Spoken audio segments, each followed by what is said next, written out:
नमस्कार, कैसे हैं आप लोग? मेरे ख्याल से अच्छे होंगे। अपनी पढ़ाई लिखाई खूब अच्छे से कर रहे होंगे। एक नोटिस आपके सामने है। ये नोटिस कई दिन से तैर रही है।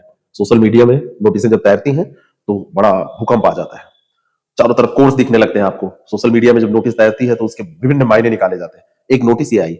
ये वास्तव में एक आरटीआई डाली गई थी किसी त्रिपाठी के द्वारा। तो उनको आयोग ने मेल करके जवाब दिया है। इसमें इन्होंने पूछा था कि बीओ की वैकेंसी कब आएगी।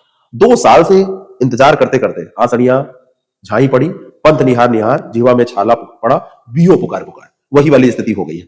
इसमें आयोग ने कहा है कि बीओ की जो वैकेंसी है इसके बारे में अध्याचन हमको मिला है, लेकिन कुछ विसंगतियां हैं, अर्हता को लेके कुछ विसंगतियां हैं।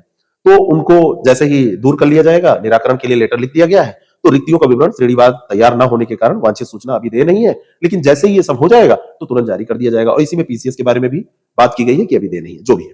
अब ये वैकेंसी क्यों नहीं आ रही है? अर्हता को लेके कुछ इसमें विसंगतियां हैं। वो क्या विसंगतियां हैं उसकी तो हम बात करेंगे ही। और भी बातें हम इसमें करेंगे कि जब ये वैकेंसी आएगी, भाई वैकेंसी तो आनी है।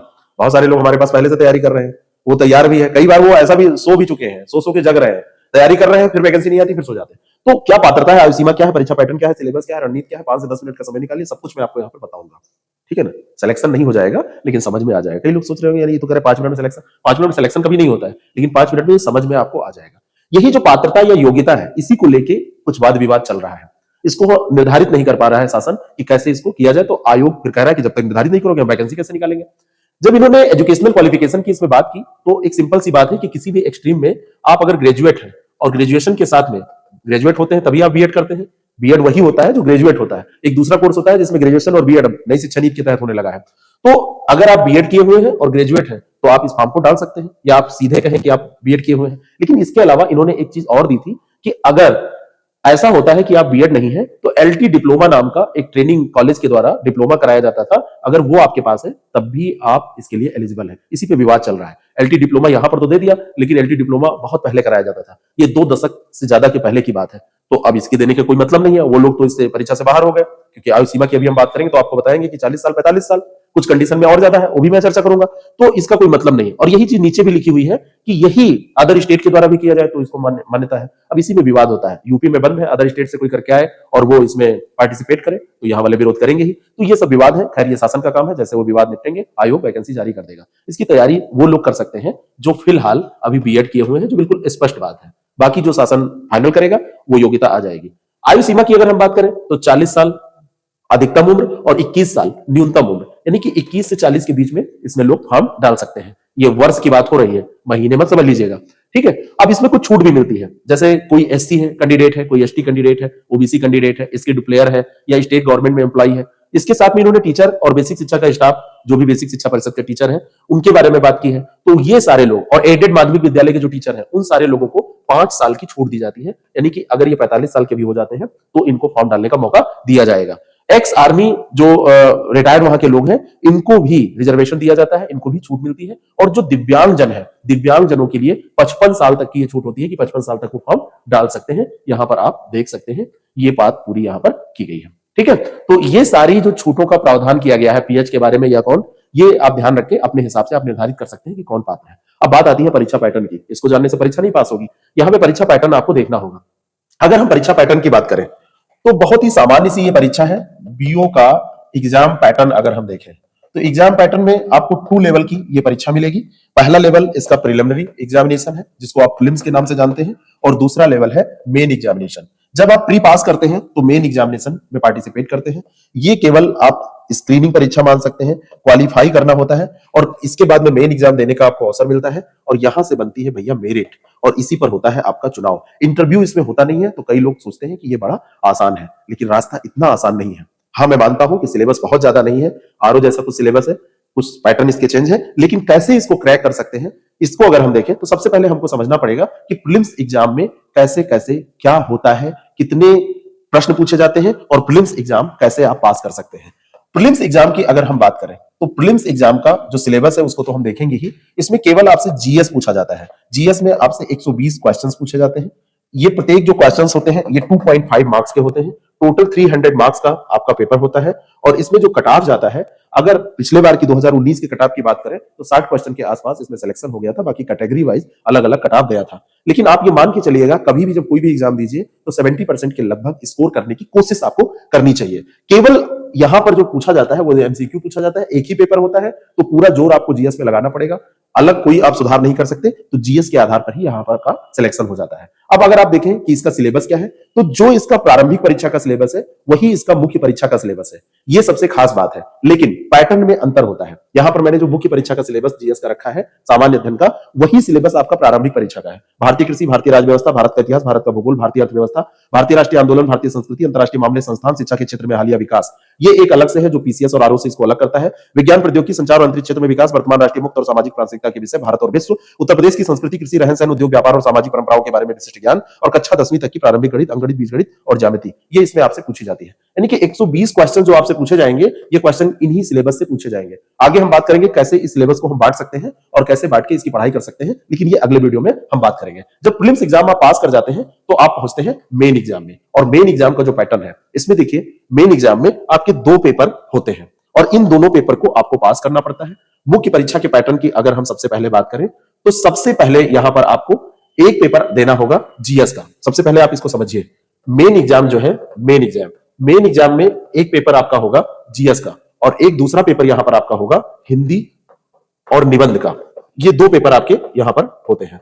जीएस का जो पेपर होता है 200 मार्क्स का होता है और हिंदी निबंध मिला के ये 200 मार्क्स का पेपर होता है। टोटल मेन एग्जाम 400 मार्क्स का होता है और इसी पे मेरिट बनती है। पिछली बार जो मेरिट गई थी वो मेरिट बहुत ज्यादा नहीं थी। अगर आप 55% नंबर यहां पर ले आते हैं, 200 के आसपास की कट ऑफ चला गया था। आप यहां पर भी टारगेट 55 से 60% के बीच कीजिएगा। और इसका जो सिलेबस है वो मैंने आपसे पहले ही बताया कि ये सिलेबस बिल्कुल वही जो प्रीलिम्स वाला सिलेबस है, यहीं से पेपर पूछा जाता है। लेकिन यहां पर जो मुख्य परीक्षा है ये आपकी परंपरागत है। परंपरागत का मतलब होता है यहां पर डिस्क्रिप्टिव है, यहां पर लिखना होता है। इसमें 3 प्रकार के प्रश्न पूछे जाते हैं। एक है दीर्घ उत्तरीय, दीर्घ उत्तरीय क्वेश्चनों की संख्या 10 होती है। हर एक क्वेश्चन यहां पर 10 नंबर का होता है। 100 नंबर का यह पेपर पूछा जाता है और दीर्घ उत्तरीय जो प्रश्न होते हैं इनके 150 शब्दों में आपको आंसर लिखने होते हैं। दूसरा लघु उत्तरीय है, लघु उत्तरीय प्रश्नों की संख्या भी 10 होती है। हर एक प्रश्न 6 मार्क्स का होता है, तो 60 नंबर का ये आपका पूछा जाता है और यहां पर जो आंसर करना होता है वो 50 वर्ड्स में करना होता है। और तीसरा है अति लघु उत्तरीय, इनकी संख्या ज्यादा होती है 20। हर एक क्वेश्चन 2 मार्क्स का होता है और ये 40 नंबर का, और इनको जो लिखना होता है वो आप लिखेंगे 25 वर्ड्स में। यानी कि छोटे छोटे सवाल आपसे पूछे जाते हैं। टोटल आप देखेंगे तो 100 और 60 और 40, ये 200 नंबर का पूरा आपका पेपर हो गया। ये जीएस का पेपर होता है। दूसरा जो पेपर होता है उसमें हिंदी और निबंध, ये टोटल जो पेपर है ये 200 मार्क्स का है। यहां पर आप देखेंगे तो कुल अंक जो यहां पर रखे गए हैं वो 200 मार्क्स है। लेकिन इसको बांट के हम 2 भागों में बांट सकते हैं। एक सामान्य हिंदी 100 नंबर का, यानी कि जो कुल अंक है ये 200 है यहां पर देखिए।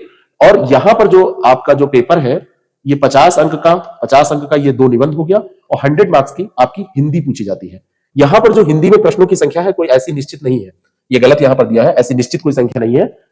टोटल 200 मार्क्स का जो ये पेपर है 100 नंबर की इसमें हिंदी पूछी जाएगी। और हिंदी का जो सिलेबस है वो मैं आपको दिखाना चाहता हूं। इसमें अपठित गद्यांश, संक्षेपण, उससे संबंधित रेखांकित अंशों की व्याख्या, शीर्षक, वाक्यों का हिंदी से अंग्रेजी और अंग्रेजी से हिंदी में ट्रांसलेशन, शासकीय अर्धशासकीय कार्यालय पत्र, आदेश, ज्ञापन, अधिसूचना, प्रेस विज्ञप्ति और परिपत्र संबंधी पत्र लेखन, यानी कि लेटर राइटिंग जैसे आरओ में होती है। अनेकार्थी शब्द, पर्यायवाची शब्द, विलोम शब्द, तत्सम, तद्भव, वर्तनी, अर्थबोध, समास, संधि, हिंदी वर्णमाला, विराम चिन्ह, क्रिया, शब्द रचना, वाक्य रचना, मुहावरे, लोकोक्तियां, उत्तर प्रदेश की मुख्य बोलियां, हिंदी भाषा के प्रयोग में होने वाली अशुद्धि कारक, ये आपका हिंदी का सिलेबस है। यहां से आपसे 100 नंबर के क्वेश्चन पूछे जाएंगे। अलग अलग खंड होते हैं, किसी दिन पेपर में आपको दिखा दूंगा, आप उसमें देख लेंगे, आपको समझ में आ जाएगा। और दूसरा जो खंड है इसी पेपर में, हिंदी के पेपर में, पहला खंड सामान्य हिंदी का होता है और जो दूसरा खंड है वो हिंदी निबंध का होता है। तो हिंदी निबंध का जो खंड है इसके 2 खंड होते हैं और दोनों खंड में 50-50 नंबर के 2 निबंध पूछे जाते हैं। पहले खंड में साहित्य, संस्कृति, राष्ट्रीय, अंतरराष्ट्रीय, सामयिक, सामाजिक समस्याएं, निदान, राष्ट्रीय विकास की योजनाएं, क्रियान्वयन, और दूसरा खंड है विज्ञान, पर्यावरण, कृषि, उद्योग, व्यापार, प्राकृतिक आपदाएं और उनके निवारण।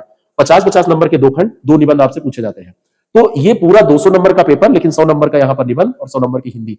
यहां पर आपको जो टारगेट रखना चाहिए, मान के चलिए कम से कम 120 से 130 नंबर का टारगेट कम से कम रखना चाहिए। इससे कम टारगेट नहीं रखिएगा।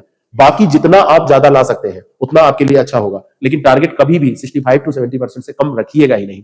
इतना टारगेट आपको लेके चलना चाहिए। और यहां पर जो जीएस का पेपर है, जीएस के पेपर में मैंने आपको बताया कि ये 200 नंबर का जो जीएस का पेपर है, यहां का टारगेट भी आप 120 नंबर के आसपास रखिए। बाकी कम कट ऑफ जाएगा तब भी आपका सिलेक्शन तो होना ही है, कट ऑफ तो आयोग में जो लोग जितने लोग पार्टिसिपेट करते हैं उनकी कॉपी चेक की जाती है, जितने नंबर आते हैं मेरिट बनाई जाती है। तो ये पूरा परीक्षा पैटर्न हो गया, जिसमें मेन एग्जाम 400 नंबर का और आपकी प्रारंभिक परीक्षा 200 नंबर 300 नंबर की है। 300 नंबर और 400 नंबर इन दोनों को जोड़ के मेरिट नहीं बनेगी। प्रारंभिक परीक्षा 300 नंबर की है, प्रारंभिक परीक्षा पास करने के बाद उसका काम खत्म हो गया। जो मेरिट आपकी बनेगी वो बनेगी 400 नंबर पे, ठीक है। मेरिट जो आपकी बनेगी वो मेरिट बनेगी मेन एग्जाम पे, और मेन एग्जाम आपका है 400 मार्क्स का। तो 400 जो मार्क्स है इसी के आधार पर आपका चुनाव होना है। अब कुछ लोगों की क्वारी है कि कोई नया बैच चालू होने वाला है कि नहीं, तो हम लोग खंड शिक्षा अधिकारी के पहले से भी कई बैच रन कर रहे हैं। दुर्भाग्य है कि वैकेंसी ये बहुत लटकी रही, देर में आई, लेकिन जिन लोगों ने क्लास की है तो उनको तो अलग भी लाभ मिला है उसका। आरओ की परीक्षा में, पीसीएस की परीक्षा में भी लाभ मिला है, क्योंकि ये जो सिलेबस होता है, जो क्वेश्चन का पैटर्न होता है, वो हर एक आयोग का लगभग निश्चित पैटर्न, थोड़े बहुत ऊंच नीच प्रश्न होते हैं, बाकी सब लगभग एक जैसा होता है। तो खंड शिक्षा अधिकारी का एक बैच हमारा प्री कम मेन अब स्टार्ट होने वाला है, जिसमें कंप्लीट सिलेबस की क्लासेस हम कराएंगे, रेगुलर टेस्ट होंगे, रेगुलर आंसर राइटिंग इसमें होगी और रेगुलर गाइडेंस आपको मिलेगा। तो ये क्योंकि प्री कम मेन अभी तक जो बैच थे वो केवल प्री वाले बैच थे, प्री कम मेन वाले बैच में आपको ये सारी चीजें एक साथ मिलेंगी। तो आप लोग इसमें चाहे तो इन नंबर्स पे आप कॉल या मैसेज करके जानकारी ले सकते हैं। अभी होली ऑफर में कम पैसे में आपको ये मिल जाएगा। ऑफर जब दिया जाता है तो बैच का जो प्राइस है वो बहुत कम हो जाता है, ये मान के चलिए 50% से भी कम हम प्राइस रख देते हैं। तो ऐसे में आप इसका लाभ उठा सकते हैं। अब आपकी जहां तक स्ट्रेटजी की बात है, तो मेरा कहना है कि कभी जब आप प्रीलिम्स की तैयारी करें, हमेशा ध्यान रखिएगा इसकी स्ट्रेटजी क्या होगी पास करने की। इसकी स्ट्रेटजी होगी, जब आप प्रीलिम्स की तैयारी करें तो प्रीलिम्स का जो सिलेबस पढ़ रहे हैं उसको अलग करके ना पढ़ें, उसको मेन एग्जाम के साथ में कनेक्ट करके पढ़ें। यानी कि जो प्रीलिम्स में आप एमसीक्यू के लिए कर रहे हैं वही काम यहां पर आंसर राइटिंग के लिए करें, है ना। जो चीज आप प्रीलिम्स में एमसीक्यू के लिए पढ़ रहे हैं उसी चीज को थोड़ा सा लिख के देख लीजिए। मान लीजिए कि कोई चीज आप करंट अफेयर में पढ़ रहे हैं और आपको लगा कि हाँ करंट अफेयर में कोई व्यक्तित्व है और उनको अभी कोई पुरस्कार दिया गया और उनका योगदान रहा है, मान लो कृषि क्षेत्र में स्वामीनाथन जी का योगदान रहा और 25 शब्दों में स्वामीनाथन जी पे लिखने दे दिया गया, तो आप उसको लिख सके। कृषि क्षेत्र में हरित क्रांति के बारे में आप पढ़ रहे हैं तो प्रीलिम्स के बारे में तो पढ़ेंगे, साथ साथ में आप मेन एग्जाम के लिए भी उसको प्रैक्टिस कर ले, लिखते चले। तो प्री मेन की तैयारी साथ में करेंगे, सेम सिलेबस है जीएस का, कोई अंतर नहीं है। तो जो प्रीलिम्स में पढ़ेंगे वो मेन के लिए तैयार होगा, जो मेन के लिए पढ़ेंगे वो प्रीलिम्स के लिए तैयार होगा। और बाकी हिंदी और एसए के लिए सबसे अच्छा तरीका होता है कि जो भी आप पढ़ते रहते हैं पेपर में, न्यूज़पेपर में आर्टिकल पढ़ते हैं, जो भी आप कुरुक्षेत्र और योजना जैसी मैगजीन में कोई आर्टिकल पढ़ते हैं, किसी मैगजीन में कोई आर्टिकल पढ़ते हैं, तो उनको आप लिखने की कोशिश करिए, अपने शब्दों में लिखिए। तो ये आपका निबंध वाला पेपर बहुत आसानी से तैयार हो जाएगा। 2 खंड में 2 ही निबंध यहाँ पर लिखने होते हैं। तो ये यहाँ पर प्रश्नों की संख्या तो बिल्कुल निश्चित है कि 2 ही है निबंध में, लेकिन हिंदी में अलग अलग प्रश्न पूछे जा सकते हैं। तो हिंदी का पेपर मैं आपको आगे दिखा दूंगा, आपको समझ में आ जाएगा। और यहाँ पर हिंदी का जो निबंध अगर आप अच्छा लिख देंगे तो 60-70% के बीच में नंबर आपको मिल जाता है। तो इस तरीके से आप तैयारी करते रहिए। अगर हमारा सहयोग आप लेना चाहते हैं तो इस बैच को ज्वाइन करके बहुत ही अच्छी तैयारी कर सकते हैं। पहले से भी लोग तैयार किए हैं, पिछले साल भी लोग तैयार करके दर्जनों की संख्या में सेलेक्ट हुए हैं। तो उन सबका और उनका अनुभव भी हम आपसे शेयर करा देंगे, जो लोग उपलब्ध होंगे उनका अनुभव भी शेयर करा देंगे और उनका भी लाभ, उनका भी गाइडेंस आपको मिल जाएगा। तो आप ये ध्यान रखिए कि अवसर बार बार नहीं आता है, आप तैयार रहिए। ये दुर्भाग्य है कि वैकेंसी लेट हो रही है, लेकिन आएगी तो है ही है। Thank you so much.